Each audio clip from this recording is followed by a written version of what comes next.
Hare Krishna. So, a very warm welcome to all of you for today's session on the Bhagavad Gita. And today we'll be covering some part of the third chapter, and then we'll be moving into the fourth part of the second chapter of the Bhagavad Gita, where Lord Krishna will be talking about the Sthit Pragya part. Sthit Pragya means how to fix one's consciousness at the lotus feet of the Lord. So, today's session is very special because Arjun will be asking some very important questions, and Lord Krishna will be giving answers to those questions. Because in the previous session, we discussed Lord Krishna tells Arjun about the importance of rising above the rituals or the ritualistic aspects of the Vedic scriptures. And Lord Krishna goes on to say that actually Bhagavad Gita is above the Vedic scriptures, or it is the essence of all the Vedas.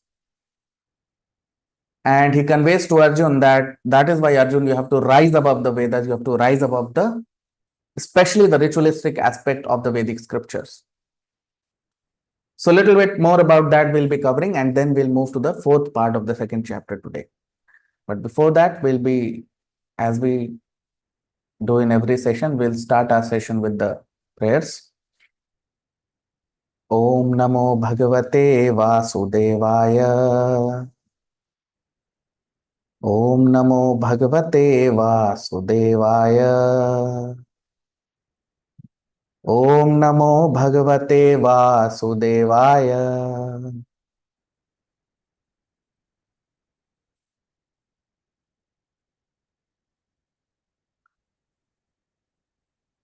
So in our previous session, we discussed Lord Krishna. He tells Arjun about the ritualistic aspect of the Vedas. And we discussed that how the Vedic scriptures generally predominantly talk about the three modes.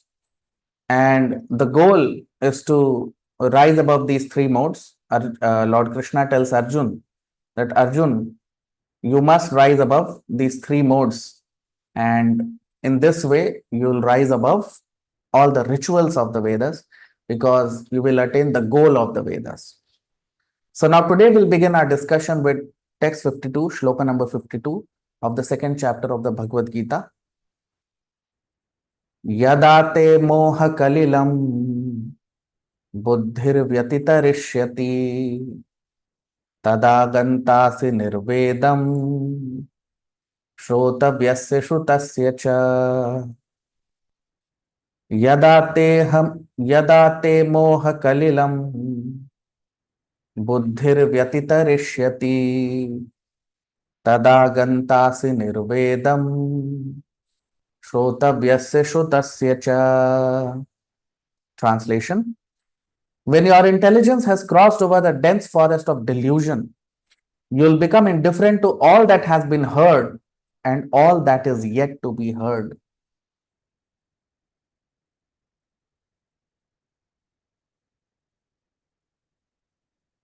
So here in this shloka,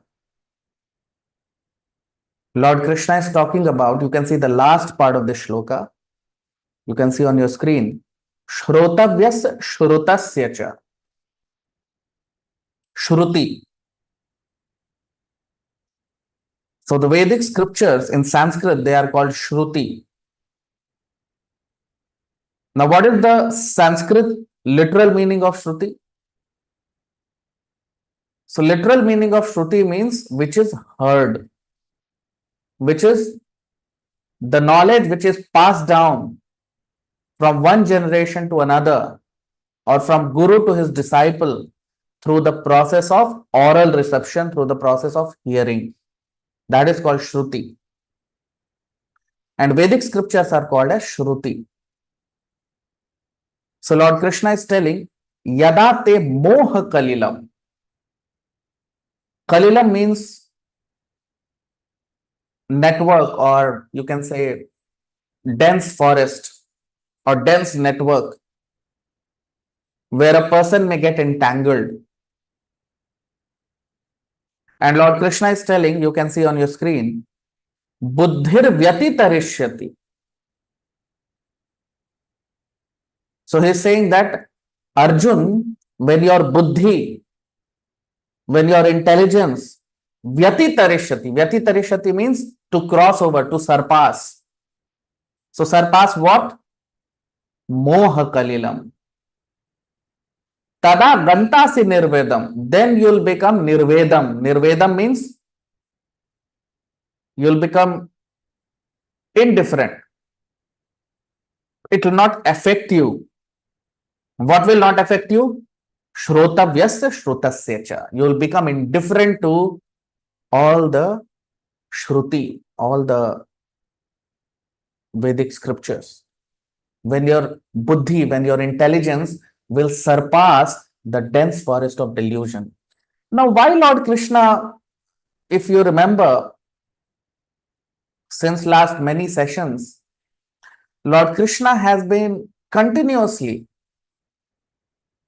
if you remember from the 43rd shloka onwards, Lord Krishna had been continuously telling about that how Bhagavad Gita is transcendental to the Vedas. Why the knowledge of Bhagavad Gita which Lord Krishna is giving, it is above the Vedic scriptures. In fact, it is the essence, it is the nectar, it is the goal of all the Vedic scriptures.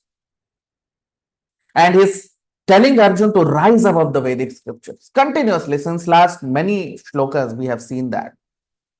Why? What is the reason? First of all, let us see, you see the last sentence of the shloka. Lord Krishna is saying, Shrotavyasa Shrutasya. So Vedic scriptures or Vedic knowledge is called Shruti. As I told you that Shruti, why it is called Shruti? Because it is passed down from Guru, from spiritual master to his disciple through oral reception. That was the way in which Vedic knowledge was transmitted during Vedic times, during earlier time, during our Vedic history. That's how this Vedic knowledge was transmitted from one generation to another. In fact, you go to any part of India, you see farmers, they'll be tilling the field. They exactly know in which season they have to sow the seeds. They exactly know in which season they have to reap the produces. They know everything about the field, about the crops, about the agricultural way of uh, how they have to do their agriculture. Where from they get this knowledge? Have they gone to some university to get that knowledge? No. Mostly they'll be illiterates. They'll not be literate. So-called illiterate, because nowadays people think that this material education is literacy. A person who does not have this material education, people consider him to be illiterate. So, in one sense, people may think that they are illiterates. But how do they know everything about their field of work? They have not gone to any university. They learn it from their father. They learn it from their ancestors. And how they learn from their ancestors? By Shravanam, by hearing, by Shruti. If you go to visit some older temples in India, recently I saw a picture of a temple which was carved inside a rock. Beautiful temple in Maharashtra state only. It is carved in a rock, in a mountain. Even today, no one can do that using all kinds of technology. So where from this technology used to come during those times? The temples that were constructed. And these temples are not few years back. These temples have been constructed some thousands and thousands of years back. So where from this technology came? Where from they know about this technology of cutting the rocks and carving within the rock a huge, beautiful temple.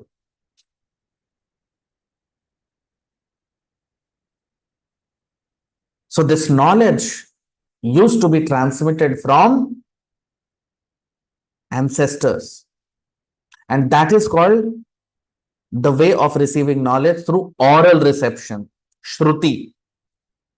And that is the way in which knowledge has been disseminated since, say, 100 years back. In fact,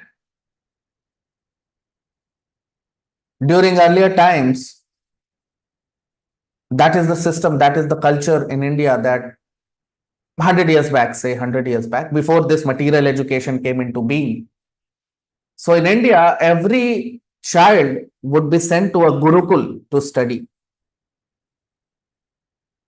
And as I have told you that society was divided into Varnashram. Varnashram means the four orders of society and the four ashramas. That means the four divisions during their lifetimes, how people used to live. So first 25 years, a person used to live life of a brahmachari. Brahmachari means celibate life, completely away from the hustle and bustle of a materialistic life. A person would live in a Gurukul and live like a brahmachari, a celibate life. And the benefit of celibate life is, according to our Vedic scriptures, this semen energy, the semen energy which we have, because of which we can produce children, that semen energy is very powerful. If it is restrained from going down in the body, and by the process of brahmacharya, by the process of following brahmacharya, we can push this semen energy upwards.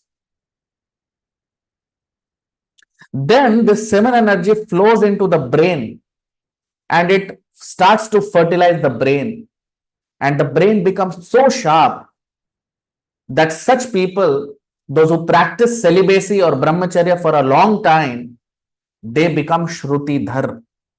Now, what is the meaning of Shrutidhar? Shruti means hearing, and Shrutidhar means whatever a person would hear, he'll never forget in his life. That is, such people are called Shrutidhar. Those who have practiced brahmacharya, those who have practiced celibate life for a very, very long time, they become Shrutidhar. So during the Vedic times, most of the people, they'll be Shrutidhar. What? Because they used to spend their time and lead a very strong celibate life before, till they turn 25 years. And most of the people, they'll be Shrutidhar. So whatever they will hear from their spiritual master, they'll never forget. This reminds me of a beautiful pastime of one of our Acharya, Ramanujacharya, a great Acharya, and he has constructed many beautiful temples in the southern part of India. Divya Deshams, they are called. So Ramanujacharya, he used to have a disciple, and whenever he would travel with that disciple. So Ramanujacharya came to know that in Kashmir,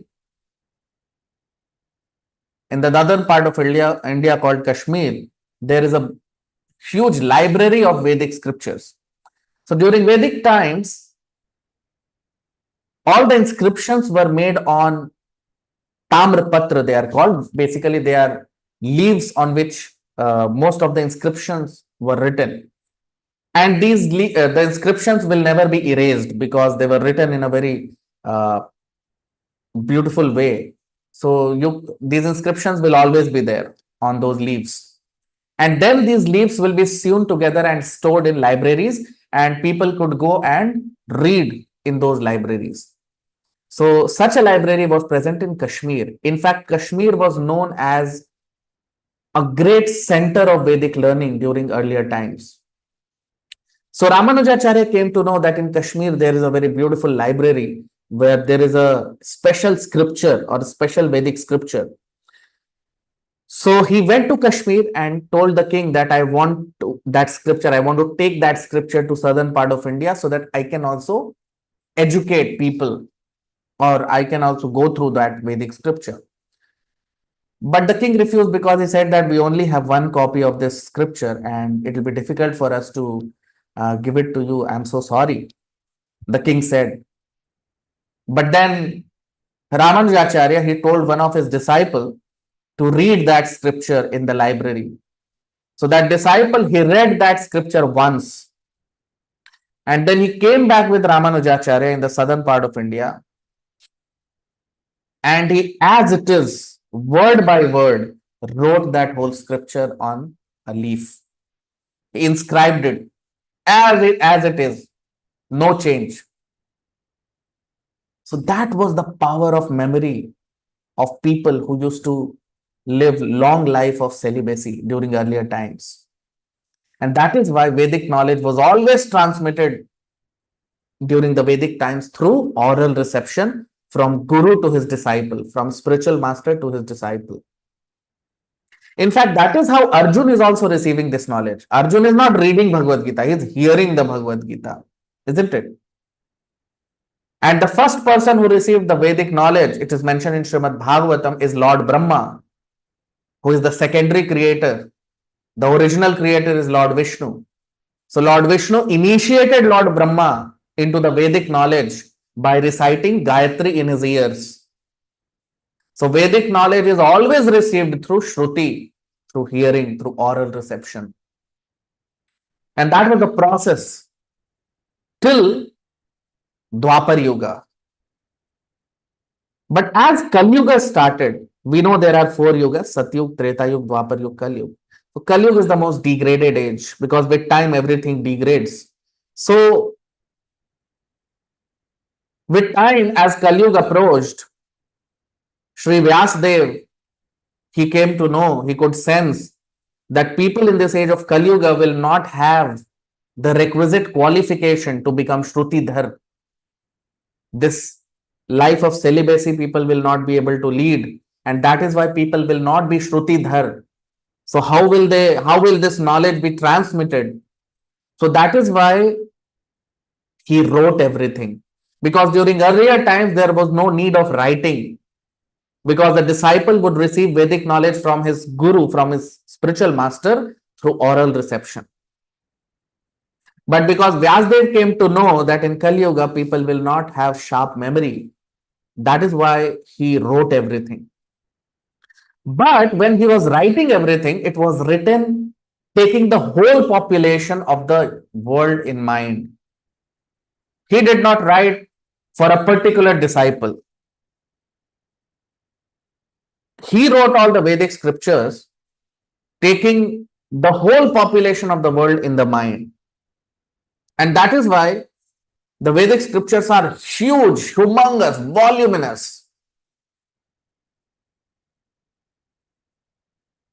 An ordinary person cannot read. Even if he starts reading, he cannot complete it in his whole lifetime. So it's humongous, it's huge. Why? Because Vyasdev, he had all the people of the world in mind while writing the Vedic scriptures. They are written for lowest of human beings up to the highest of human beings. So for everyone they are written. So how will a person know that what is there in the Vedic scriptures for him? Because it's written for all kinds of people, right? And that's why we see so many varieties of Vedic scriptures. That's why we see so many different rituals in the Vedic scriptures. Because not all the rules and regulations are for every human being, no. But the purpose of the Vedic scriptures is to promote a person from the lowest platform to the highest platform.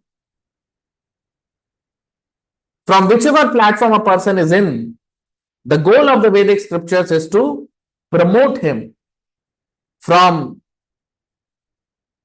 a low platform to high platform and gradually raise him to the highest platform.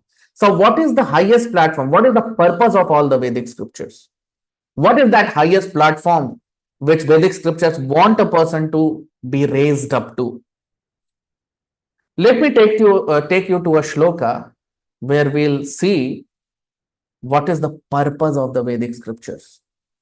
You can see on your screen in the 15th shloka of the 15th chapter of the Bhagavad Gita, Lord Krishna says in the Bhagavad Gita that what is the purpose, what is the goal of the Vedas. You see on your screen. सर्वस्य चाहम हृदय सन्निविष्टो मत्त स्मृतिर ज्ञानमपोहनम च वेदैश्च सर्वैरहमेव वेद्यो वेदांत कृद वेद with एव चाहम. So what is Lord Krishna saying here? That sarvasya chaham hridhi sannivishto. That Arjun, I am situated in everyone's heart as Paramatma. Then he says, Matta smritir jnanam apohanam cha. From me comes remembrance, knowledge, and forgetfulness. Okay. And the most important statement, you see, Vedaishcha sarvairaham eva vedyo. Vedaishcha sarvair. The purpose of all the Vedas, you see, Vedaishcha sarvair. Sarvair means all the Vedas. The purpose is aham eva vedyo. Aham eva. Aham eva means only me. Only me. I am the only one to be known through all the Vedas. All the Vedas are written to know me. The purpose of all the Vedas is to attain love for Krishna. That is the goal of the Vedas. So that's what, now coming back to the shloka that we were discussing. So Lord Krishna, that's why he's saying here that Arjun, when your buddhi, so Lord Krishna again comes to buddhi. Buddhi means intelligence. And bhakti yoga, that means loving devotional service to Krishna, that is called bhakti yoga, is also called buddhi yoga. So Lord Krishna, why it is called buddhi yoga? Because we have to raise ourselves to the platform of buddhi or intelligence. And then, because intelligence works on the platform of knowledge, and through knowledge we should know that the goal of all knowledge is to attain love for Krishna. And that is the goal of buddhi yoga, which is bhakti yoga or love for Krishna. So that's why Lord Krishna is saying, Tada gantasi nirvedam shrotavyasya shrutasya cha. Because Arjun, because as we discussed just now, that the goal of all the Vedas is to attain love for Krishna. So a person who has already attained love for Krishna, who is already a pure devotee of Krishna, he has already transcended all the Shruti. That means he transcends all the Vedic scriptures. That is the goal of the Vedas. Because we must know the goal. Why we are hearing the Bhagavad Gita, why we are reading, if a person reads the Vedic scriptures, what is the goal? Suppose a football match is going on and we remove the goal post. So what is the use of that football match? Useless, no? Or if a person is traveling in a train and he does not know where he has to go. So what is the purpose of traveling in a train, isn't it?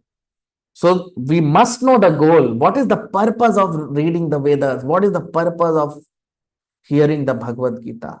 The purpose is to attain love for Krishna. That is called buddhi yoga. That is called bhakti yoga. And that's why Lord Krishna is telling that you have to rise above this dense forest of delusion.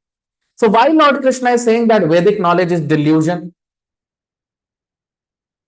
It's delusion. Vedic scriptures are delusional. It will delude you. Because as we have discussed in the previous session, that Vedas or Vedic scriptures have three divisions: Karma Kand, Gyan Kand, and Upasana Kand. Karma Kanda section is the beginning part of the Vedic scriptures. As I told you, that Vedic knowledge or Vedic scriptures, when they were written by Vyasadeva, he had all the people of the world in mind. So the beginning part of the Vedic scriptures is for those people who are on lower platform, because whose only goal of life is sense gratification, who are on bodily platform. But the goal is to rise to higher platform, spiritual platform, isn't it? So those who are on bodily platform, they cannot be suddenly promoted to spiritual platform, because their goal is only to enjoy the senses or gratify the senses. So the karma kanda division of the Vedas is for people who are having low level of consciousness. So karma kanda talks about various allurements, right? It talks about various form of allurements. And a person gets allured. So there are different kinds of sense gratificatory allurements given in karma kanda division of the Vedas. For example, if you perform this ritual, you will get a good birth next life.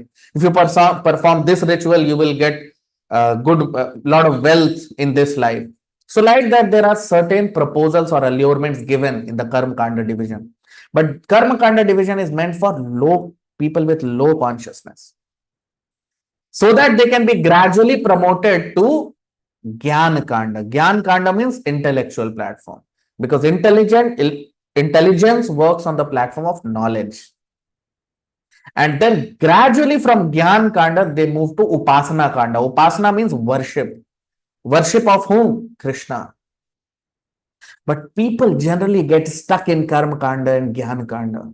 Very few people move to Gyan Kanda. Most of the people, they get stuck in Karma Kanda division of the Vedas. They cannot go to higher level or higher understanding of the Vedic scriptures. And that's why Lord Krishna here, he is saying that Moha Kalilam, the Vedic scriptures are delusion for ordinary people. And that is why he is saying that when your intelligence surpasses these delusional aspects of the Vedas, then you will transcend all the Vedic scriptures, because the goal of Vedas is to attain love for Krishna, Krishna Prem. Now the next shloka, 53rd shloka. Shruti vipratipanna te yada sthasyati nischala samadhavachala buddhis tada yogam avapsyasi. Shruti vipratipanna te yada sthasyati nischala samadhavachala buddhis tada yogam avapsyasi. Translation: when your intelligence is no longer disturbed by the rituals of the Vedic scriptures and your consciousness is fixed on the Supreme Lord, you'll attain a state of consciousness that is firmly united in yoga with the Supreme Lord. Now you see, Lord Krishna is telling here, Tada yogam avapsyasi. You can see on your screen the last sentence of the shloka. Tada yogam avapsyasi. Yogam. So what is the meaning of yogam? Yoga, as we have discussed in the previous sessions also. Yoga means union with God, union with Krishna. Viyog means separation. Yog means union. Union with whom? Krishna. So what is Lord Krishna saying here? Shruti vipratipanna. Vipratipanna means a person who is not disturbed by Shruti. As we discussed in the previous shloka, Shruti means the initial part of the Vedic scriptures, and generally most of the initial part of the Vedic scriptures, or most of the Vedic scriptures, is all about Karma Kanda, which is flowery in nature, and it is for people with lower levels of consciousness. So that is why Lord Krishna is saying, and you see continuously Lord Krishna is saying this. Since last 10 shlokas, we have been continuously discussing this. Just imagine. So Shruti vipratipanna te, that Arjun, when you will rise above Shruti, when you will rise above these aspects of the Vedic scriptures, yada sthasyati nischala. Yada sthasyati nischala. Nischal means fixed up, unmoved, unchanged, fixed up. So when your intelligence will be fixed up in what? Samadhav achala buddhis. Samadhav means samadhi. Now, samadhi is the goal of all the yoga processes. All the yoga processes end in samadhi. Okay. Samadhi means when your consciousness gets locked with the Lord. Even if a person wants, he will not be able to come out of that consciousness. Even if one wants to come out, he will not be able to come out.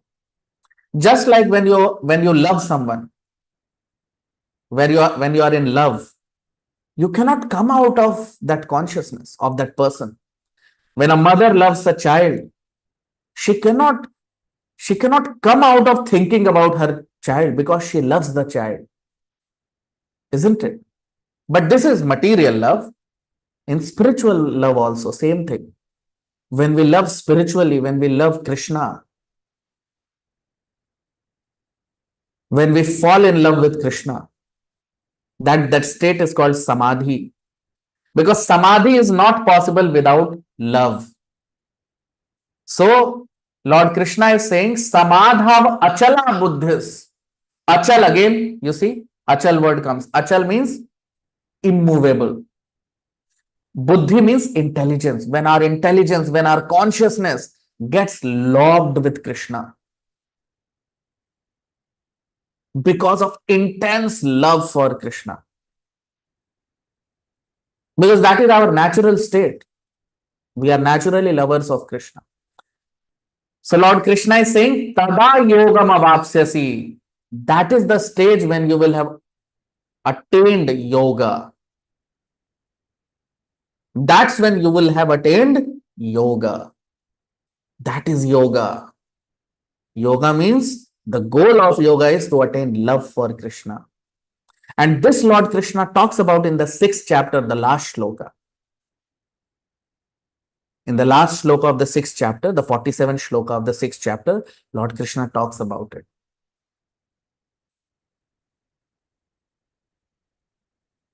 That yoginam api sarvesham madgate nantaratmana shraddhavan bhajate yomam same yukta tamo mataha.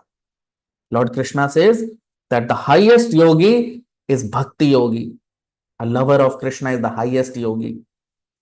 All the yogic processes, they culminate into bhakti yoga. Just like all the rivers, they enter into the ocean ultimately. All the rivers, they culminate into the ocean. Similarly, different yoga processes are different paths. They're like different rivers, but they all end up into one ocean, which is bhakti yoga. That is the goal of all the yoga processes. And that is why all the yoga processes, they end in samadhi. You see? Samadha vachala buddhis. So what is samadhi? Samadhi means love for Krishna. Without love, you cannot have samadhi. So that's what Lord Krishna is saying here, that tada yogam avaksyasi. Then Arjun, you will have attained the purpose of yoga. You will have attained the goal of yoga, which is samadhi. When you will transcend these flowery aspects of the Vedic scriptures. So when you attain the goal of all the Vedic scriptures is love for Krishna. So when a person has attained love for Krishna, that is the perfection of yoga. That is called samadhi.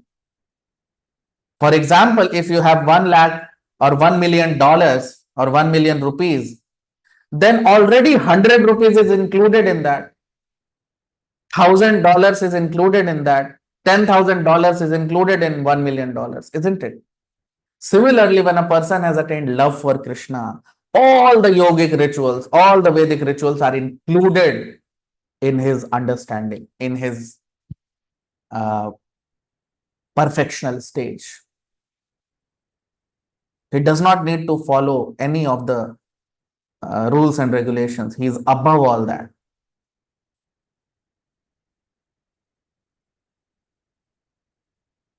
But you see,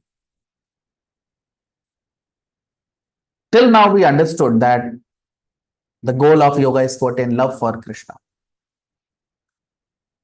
But how do we know what are the symptoms of a person who has attained love for Krishna, who has attained the goal of Vedic scriptures, who has attained the goal of yoga? That's what now Arjun will ask, and Lord Krishna will now start to answer. So now we are moving into the fourth part of the second chapter, where we'll talk about this aspect, that what are the symptoms of a person with divine consciousness, with Krishna consciousness, with love for Krishna. Now text 54, shloka number 54. Arjuna uvacha स्थित प्रज्ञस्य का भाषा समाधिस्थस्य केशव स्थितधि किं प्रभाषेत किमासीत व्रजेत किम. स्थित प्रज्ञस्य का भाषा समाधिस्थस्य केशव स्थितधि किं प्रभाषेत किमासीत व्रजेत किम. Translation. Arjun asked, a person whose consciousness is absorbed in the Supreme Lord, what is his language and how does he speak, sit and walk? Very important and very interesting question by Arjun here. It's a genuine question. Arjun is asking Lord Krishna that sthita pragyasya ka bhasha. So now we are moving into the sthit pragya part of the second chapter. Sthit pragya. Pragya means intelligence. And we know bhakti yoga is called buddhi yoga. Buddhi means intelligence. So when our intelligence is fixed up at the lotus feet of Krishna, that is called bhakti yoga. So that's what Arjun is asking, that sthita pragyas. So a person whose intelligence is fixed in love with Krishna, ka bhasha, what is his language? Samadhisthasya keshava. Samadhist. He is in samadhi. He is absorbed in love for God. He is absorbed in love for Krishna. Sthitadhi kim prabhasheta. Again, dhi means intelligence. Sthitadhi means fixed intelligence. So a person again whose intelligence is fixed in Krishna, kim prabhasheta, how does he, prabhasheta means how does he talk? Kim asit, asit means to sit. So how does he sit? How does he talk? And vrajet kim, vrajet means how does he walk? How does he talk? How does he sit? How does he walk? How does he, what is his language? Because you see, we recognize a person by his behavior, his characteristics, his features, by his symptoms, isn't it? Just like by symptoms, we can know a person is a rich person or a poor person. By symptoms, we can know. Rich means materially rich or wealthy, or poor means materially rich or wealthy. So there are symptoms by which we can identify a rich person or a poor person. By symptoms, we can identify a learned person and not a learned person, isn't it? By symptoms, we can identify a clean person and an unclean person. There are symptoms through which we can identify a person who is intelligent and a person who is not intelligent. Because by externals, we cannot judge a person. Suppose a person has dressed himself very nicely, nice suit, and we say suit boot, He has dressed himself nicely, clean, shining clothing, and wearing branded clothes.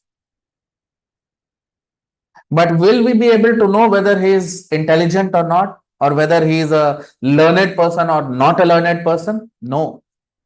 Just by his dress, we cannot know. Till he speaks, till he speaks. The moment the person opens his mouth, we'll come to know whether he is intelligent, learned, or not learned. Isn't it? Speech is the quality of a person. You judge a person by his speech.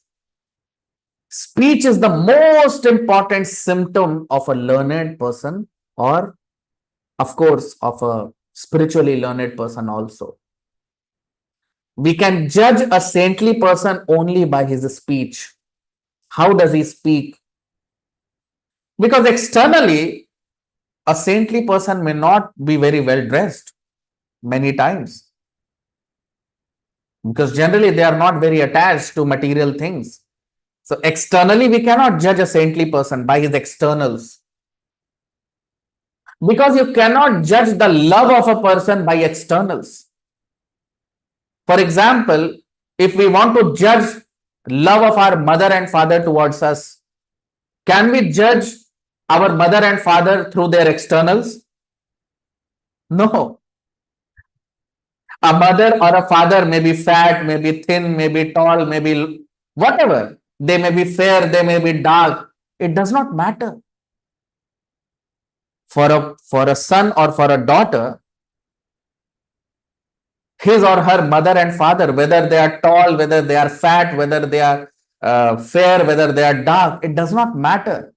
My father is my father. Whatever be his external appearance, it does not matter. Isn't it? Similarly, we cannot judge a person by his external appearance.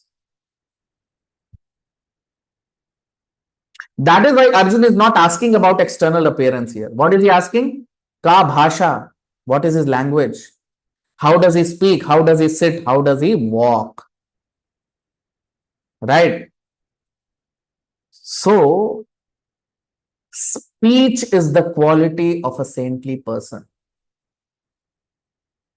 Of course, there are many other symptoms, but predominantly, a person who is in love with God, who is a lover of Krishna, he will never talk anything except Krishna.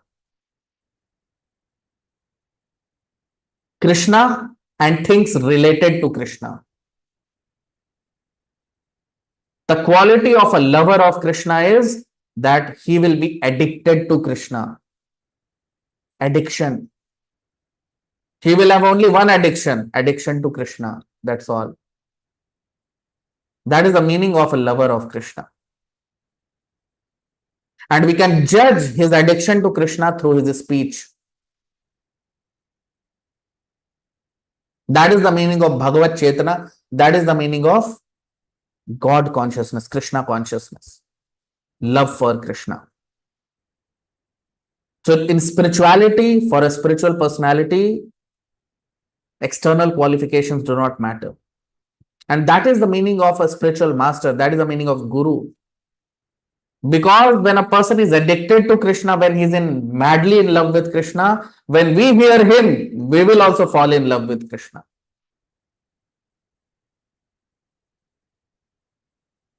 Because love for Krishna is contagious. When we come in touch with a lover of Krishna, we will also become lover of Krishna. Right?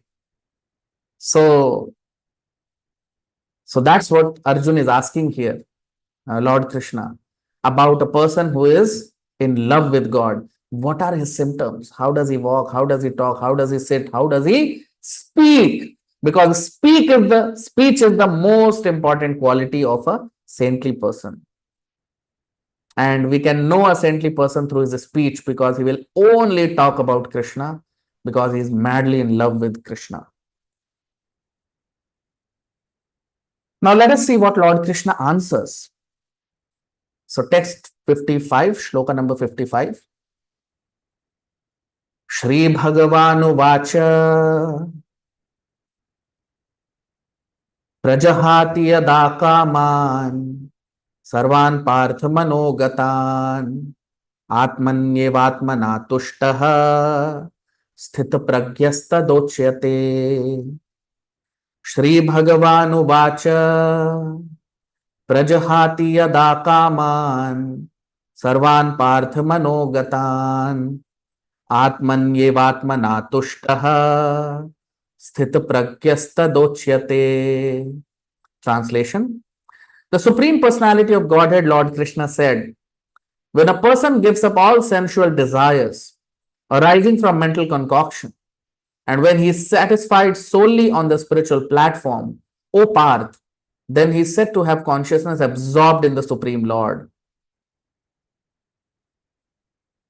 You see, Lord Krishna now starts to answer the question asked by Arjun, that what are the symptoms of a person who is in love with God, who is a lover of Krishna, or who is fully in union with Krishna. So Lord Krishna, he says, Prajahati yada kaman. Prajahati means to give up, to cast aside. So Prajahati yada kaman. Kaman means sense desires, sense gratificatory desires. Sarvan parth manogatan. When a person gives up all his sense gratificatory desires, manogatan. This manogatan word is very important in this shloka. What is the meaning of manogatan? Manogatan means mental concoction. Man means mind, and manogatan means mental concoction. Because mind is the repository of thoughts. In the previous sessions, we have discussed this aspect, that in the Vedic scriptures, our body has been compared to a chariot driven by 5 horses. The 5 horses are compared to the 5 senses. The reins or the ropes through which we control the horses, that is compared to the mind. Okay. The chariot driver is compared to intelligence. And the traveler, that means we who are sitting in the body or the spirit soul, is the traveler in the chariot. Okay. So now, what is the function of the mind? Mind is the repository of thoughts.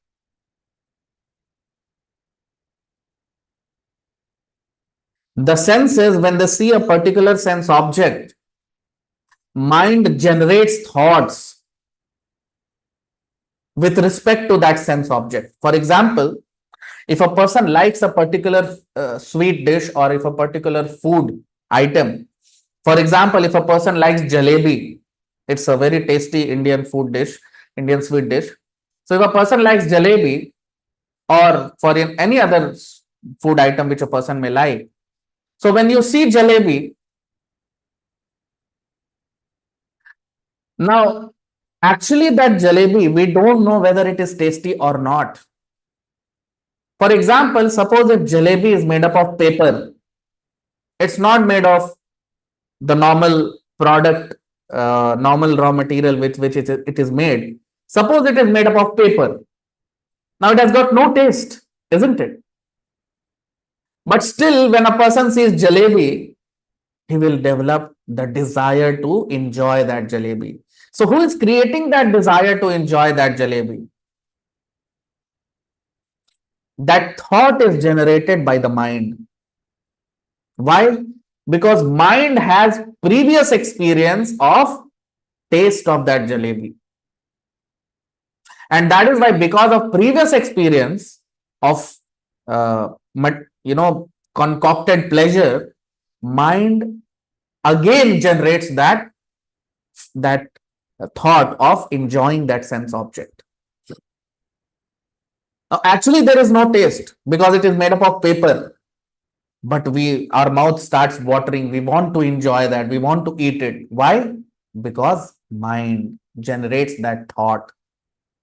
That is called mental concoction. And those people who are on mental platform, they are called Muni. Because we have discussed in many of our sessions that there are 4 platforms of existences. The lowest platform is bodily platform, which is also called sensual platform of existence. Then higher than that is mental platform of existence. Higher than mental platform is intellectual platform of existence. And above intellectual platform is the highest, which is spiritual platform of existence.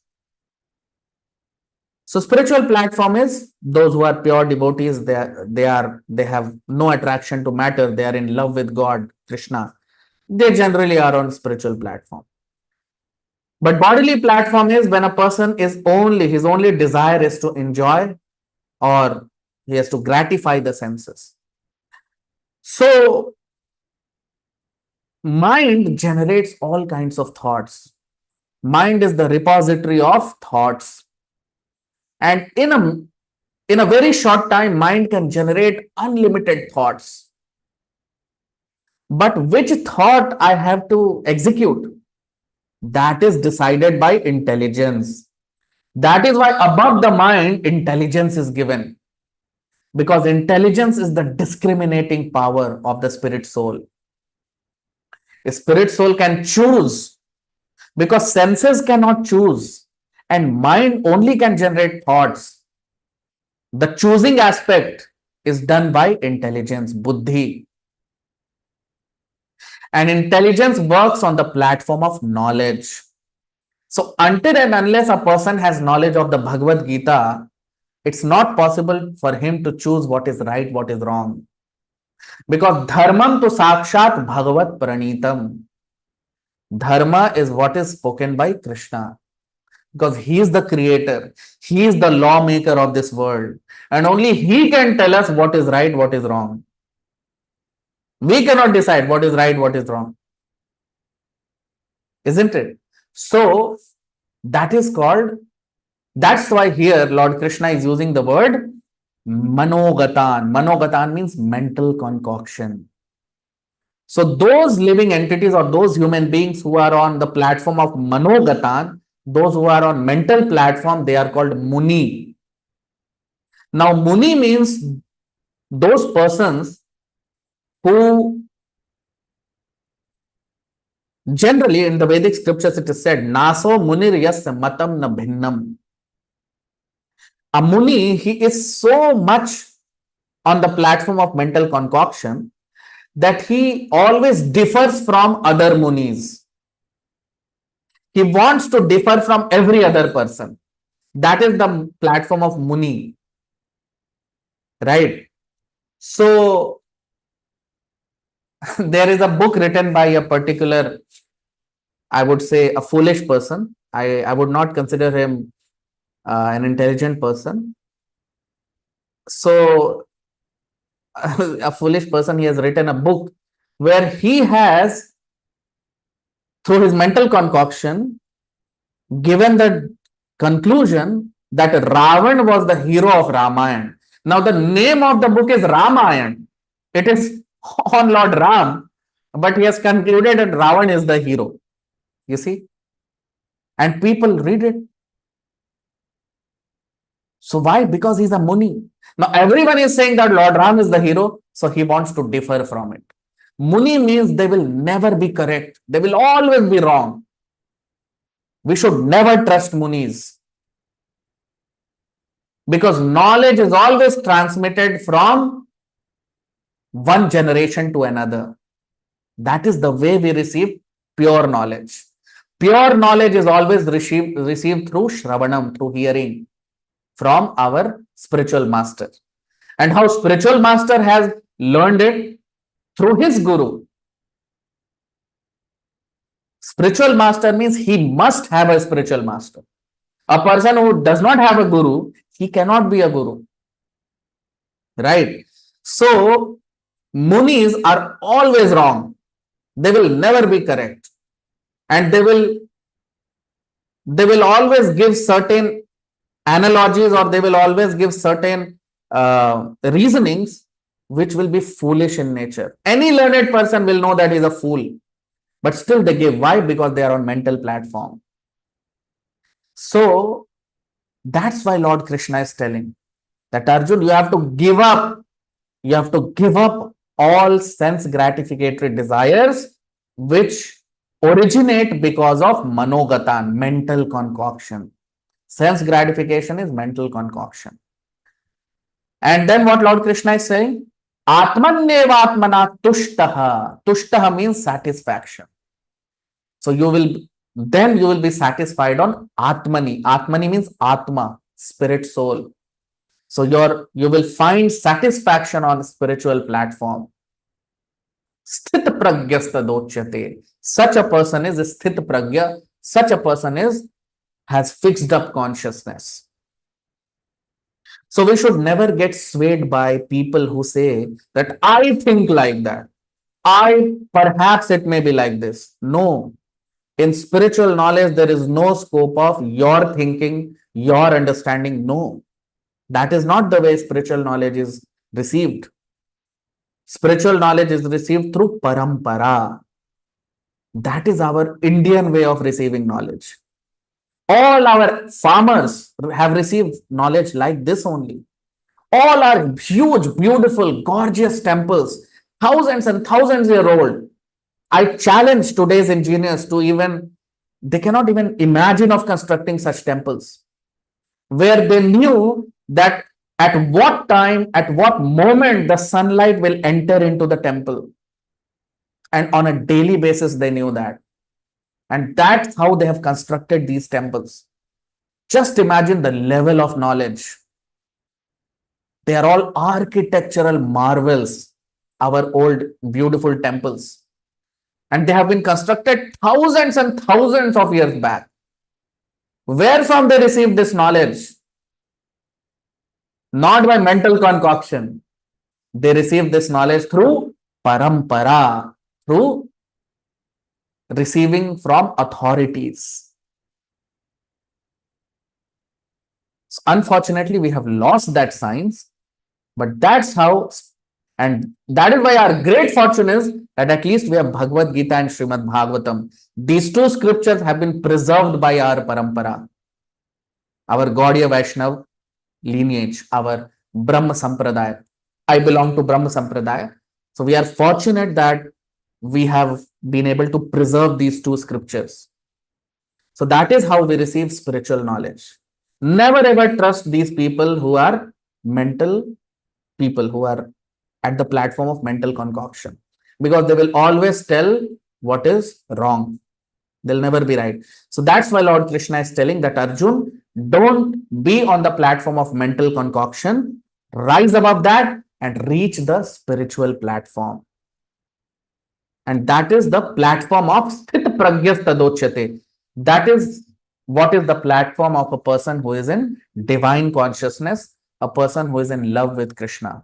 He will never do mental concoction. So that's what we see here. Lord Krishna is telling Arjun. So we'll stop here. Today's session will stop here. If anyone has any question, they can raise their hand. On Zoom, you have an option of raising your hand. And those who are watching on YouTube, they can put their question in the comment section. So I'll take your questions now, if you have any question, or else we'll wind up for today and we'll continue our discussion in the coming sessions. And now we are moving, we have come to this fourth part of the second chapter, which is very beautiful. Arjun has asked a very special question, and now Lord Krishna will answer these questions. So that's what we have here today. I think no questions today. So we'll stop here. Thank you very much. Hare Krishna.